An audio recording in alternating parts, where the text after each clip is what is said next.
আসসালামু আলাইকুম, good afternoon. আমার আজকের রেসিপি পুঁই চিংড়ি। তো চলেন শুরু করি। প্রথমে দিয়ে দিলাম তেল, সামান্য পরিমাণে পেঁয়াজ দিয়ে একটু নাড়াচাড়া করে ভেজে নিব। দিয়ে দিলাম রসুন, লবণ, ধনিয়া গুঁড়া, হলুদ গুঁড়া।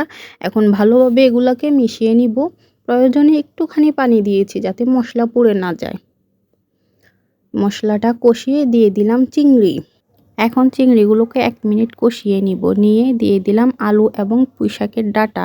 আবারও ভালোভাবে নেড়েচেড়ে ঢাকনা দিয়ে ঢেকে দিব। ফিরে আসলাম 2 মিনিট পর। পরিমাণ মতো পানি দিব যাতে ডাঁটা এবং আলুটা সেদ্ধ হয়ে যায়। আবারও নেড়েচেড়ে ঢাকনা দিয়ে ঢেকে দিব।